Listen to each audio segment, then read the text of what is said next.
साबुदाणा वडा बऱ्याचदा तेलामध्ये फुटतो किंवा जास्त तेलकट सुद्धा होतो. पण आज हे साबुदाणा वडे बनवण्यासाठी मी जी ट्रिक वापरली आहे, त्यामुळे हे साबुदाणा वडे तेलामध्ये अजिबातच फुटत नाहीत आणि तेलकट सुद्धा होत नाहीत. वरून सुद्धा अगदी कुरकुरीत तयार होतात. चला तर वेळ न घालवता हे साबुदाणा वडे अगदी सोप्या पद्धतीने कसे बनवायचे ते पाहूयात. त्यासाठी इथे मी 1.5 वाटी साबुदाणा 4 ते 5 तास भिजवून घेतला आहे. हा साबुदाणा आपण जेव्हा भिजायला टाकतो, तेव्हा यामध्ये जास्त पाणी टाकायचं नाही. तर फक्त अर्धा इंच साबुदाण्यावर येईल एवढंच पाणी यामध्ये टाकून घ्यायचं. आता हा जो साबुदाणा आहे, तो आपण मिक्सरच्या भांड्यामध्ये टाकून हा वाटून घेऊया. हा एकदम बारीक वगैरे वाटायचा नाही. मिक्सरचं बटन फक्त एकदाच फिरवून हा ओबडधोबड वाटून घ्यायचा. तर हा साबुदाणा मी मिक्सरला एकदा फिरवून घेतला आहे. हा या बाउलमध्ये काढून घेऊया.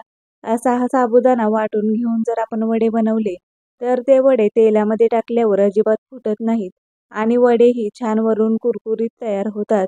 मी हा सर्व साबुदाणा मिक्सरमध्ये वाटून घेतला आहे. मी इथे 3 बटाटे उकडून त्याची सालं काढून घेतली आहेत. हे बटाटे असे खिसणीने खिसून घेऊया. मोठे होल असणाऱ्या खिसणीने हे बटाटे खिसून घ्यायचे. यामध्ये बटाटा देखील जास्त घालायचा नाही, प्रमाणातच घालायचा. बटाटा मॅश करून घातला तर वडे तेलामध्ये फुटण्याची शक्यता असते. त्यामुळे शक्यतो हा असा खिसूनच घ्यायचा. खिसून घेतलेल्या बटाट्यामध्ये हा साबुदाणा टाकून घ्यायचा आणि यामध्ये चवीपुरतं मीठ टाकून घ्यायचं. तुम्ही मीठ तुमच्या आवश्यकतेनुसार टाकून घ्या. 4 ते 5 हिरव्या मिरच्या मी बारीक वाटून घेतल्या आहेत, त्याही यामध्ये टाकूया. भाजलेले शेंगदाण्यांचा कूट 1 वाटी घेतला आहे, तोही यामध्ये टाकून हे सर्व चांगलं या साबुदाण्यामध्ये मिक्स करून घ्यायचं. शेंगदाण्यांचा कूट थोडासा जाडसरच वाटून घ्यायचा, एकदम बारीक वाटून घ्यायचा नाही, नाहीतर वडे आतून जास्त चिकट होतील. साबुदाण्यामध्ये सर्व मिक्स करून घेतल्यावर याचे आपण वडे बनवून घेऊयात.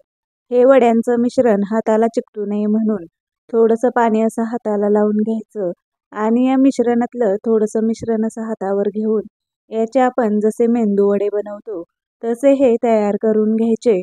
या वड्यांना मेंदू वड्यांसारखा आकार दिल्यावर हे वडे आतूनही छान तळले जातात. तर असेच आपण सर्व वडे तयार करून घेऊया. मी हे वडे तयार करून घेतले आहेत. यामध्ये मी गोल चपटे वडे देखील तयार करून घेतले आहेत. हे आपण तळून घेऊया. हे वडे तळण्यासाठी गॅसवर मी एका कढईमध्ये तेल चांगलं गरम करून घेतलं आहे. यामध्ये हे वडे सोडून घेऊया. हे वडे तळण्यासाठी तेल चांगलं गरम करूनच घ्यायचं.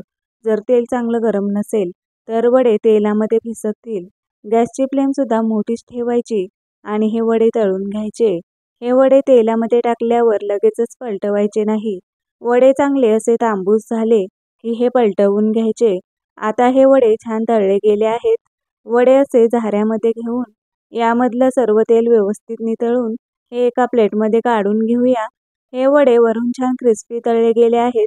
तर तुम्ही ते पाहू शकता. वडे तळताना तेलामध्ये बिलकुलही फुटले नाहीत. तर असे हे मेंदू वड्याचा आकार दिलेले वडे मी तळून घेतलेत. आता मी जे दुसरे गोल चपटे वडे बनवले आहेत, ते सुद्धा तेलामध्ये सोडून घेऊ आणि हे सुद्धा छान तळून घेऊया. हे तळतानाही गॅसची फ्लेम मोठीच ठेवायची. आता हे वडे सुद्धा छान तळले गेले आहेत. हेही आपण काढून घेऊया. यातलंही तेल व्यवस्थित नितळून घ्यायचं आणि मगच हे काढून घ्यायचे. तर हे वडे सुद्धा तेलामध्ये तळताना अजिबात फुटले नाही. तर असे हे साबुदाणा वडे तयार आहेत. हे वडे अजिबात तेलकट झाले नाहीत.